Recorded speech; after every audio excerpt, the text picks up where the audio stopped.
عزیز آمدیم که از بازسازی پل برکی بازسازی نه دیگه دوستان، از بازسازی چیزی رو میگن که بدن ویشن شوه یا با اصطلاح دیگه همون چیز بوده دوباره نوسازی شوه. این ساخت مکمل هست، ساخت پل برکی آمدیم که دیدن بکنیم دوستان عزیز چقدر کارش پیش رفته. بار قبل پیش از این آمده بودیم. پل یک زیرزمین داره کلا، تو یعنی از سطح زمین انوار موتر نمیره. موترهایی که از چهارراه ترافیک به طرف کارت پروان میرن باید از زیرزمین بگذرن و اوج زیرزمین ساخته شده. در پل برکی دوستان عزیز سرک مستقیم هست و فقط از بالای سرک پل میگذره و بس خلاص. اما اینجا قسم کار نشده، کار دیگه یا بالاتر حتی پیش رفته و چیز نمانده و حتی شاروالی کابل گفته که شاید درمیه و خیر زیرگذرش باز شود برای مردم. البته این خبرها رو دوستان موثق نشنیدیم.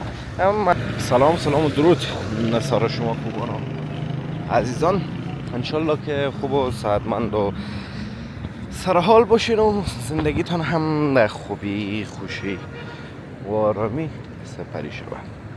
دوستان نهایت گرامی و عزیز آمدیم که از بازسازی پل برکی بازسازی نه دیگه دوستان، از بازسازی چیزی رو میگن که بدن ویشن شوه یا با اصطلاح دیگه همون چیز بوده دوباره نوسازی شوه. این ساخت مکمل هست، ساخت پل برکی آمدیم که دیدن بکنیم دوستان عزیز چقدر کارش پیش رفته. بار قبل پیش از این آمده بودیم و حالا دوباره آمدیم دوستان عزیز. این سیمایی را که نمو میبینیم که سیم دعانی کردن، این همون دیوارهای پل هست در واقع که پل به این شکل پایین میشه. این دوستان عزیز تقریبا در اونو اواخر پل پایین میشه و اون از روی امتداد میگیره، از اون بالایش همون تو با پایین میره و این دیوال ها با سمنت و این چیزا پرخواد شد. بسیار مکمل و همون تو استاندارد که بتونه وزن تمامی قدر موترها را نگاه کن و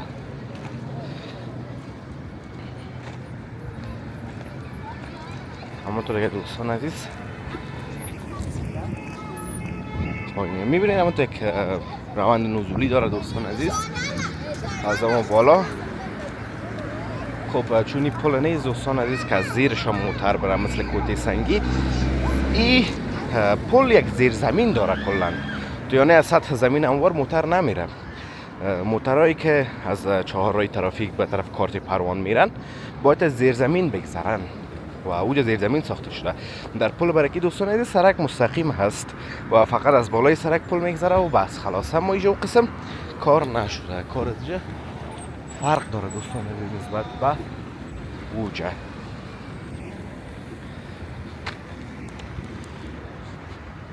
این دیوال هایش از دوستان عزیز که ساخته شده، این پایه های سنادیش از دوستان عزیز که در این قسمت بعدی شما میبینین که پایه ها هم به قسم ساخته شده که بتونه وزن تمامی پل بگیره.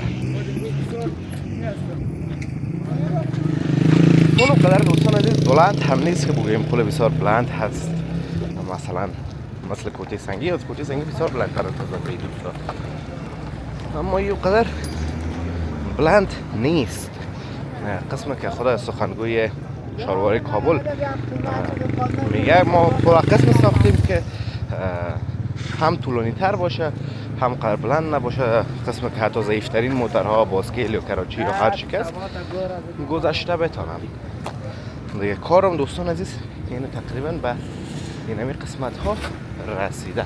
یعنی پایه هایش است که دوستان عزیز پل دیگه باید بالای از این همینا بسازن و اون با اصطلاح ایرانی ها سیمان و با اصطلاح ما سمنتش هم ریخته شده. چهارراه برکی هم دوستان عزیز خاکبادش بسیار زیاد هست. امیدوارم کارش به زودی تمام شود و ما از این خاکباد و بیربار بی حد از این چهارراهی دوستان عزیز نجات پیدا بکنیم. این دوستان عزیز پل از پروان دوم کابل امتداد داره به سمت دانباغ یا موشهرآرا دوستان. اما با زیرزمینیش دوستان عزیز اون پایه هایی است که قدمی سمت زده شده. زیرزمینیش دوستان عزیز باز از کارت پروان و چهارراه ترافیک است. اینی زیرزمینی نیست دوستان عزیز.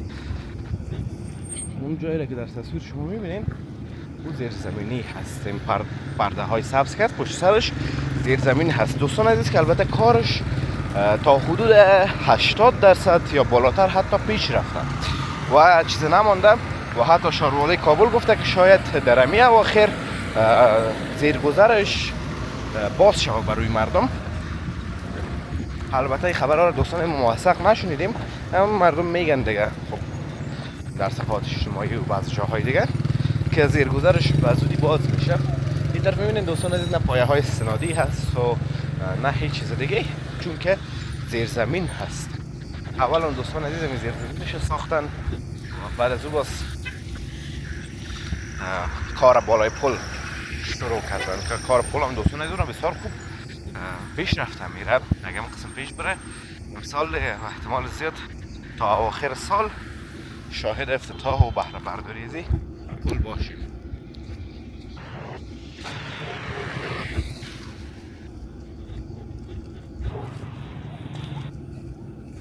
این سرک دوستان عزیز از این قسمت حتی تا جایی که میرسه از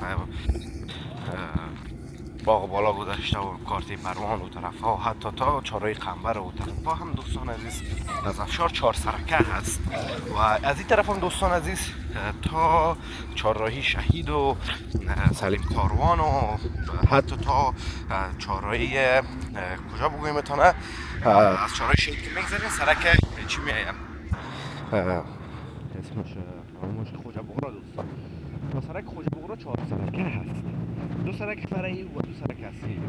2 سرک اصلی روان از زیر زمین زدن از چهارراه برکیره و دو طرف چهارراه برکیره و سرک فرعیش فعلا این دوستان عزیز موتورها استفاده میکنن به خاطر رفت و ما به این فکر رسیدم که باز حالا زیر زمین خوب راه دور خوردن نداره دوستان عزیز. کسانی که شاید بخواین از مسیر برکی استفاده کرده از این رو بیان و به طرف سرای شمالی هم که پروانه دو دور بخورن باز این سرک استفاده میکنن، دور میخورن بدون از اینکه از پل یا زیر زمین استفاده کنن، در مسیر خود میرن و این هم دیگه دوستان عزیز به این شکل ساخته شده.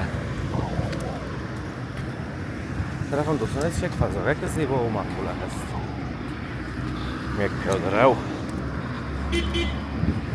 جایی که بسیار آمد عالی. این دوستان عزیز می اتاق تجارت سرمایه گذاری هست فکر کنم، یا هم که کنم نمایشگاه هست نمیفهم.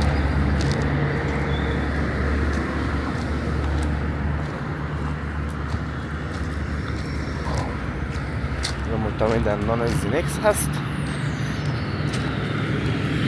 تو دوستان نهایت گرامی و عزیز ویدیو خوشتان آمده باشد، ویدیو لذت برده باشید، ویدیو را لایک کرده در کانال همچنین سابسکرایب کنین تا ویدیوهای بعدی همگیتان به الله متعال پاک و بینیاز میسپرم. روزگار خوب خوش داشته باشین و در پناه الله متعال باشین. الله حافظ و مددگار همگیتان.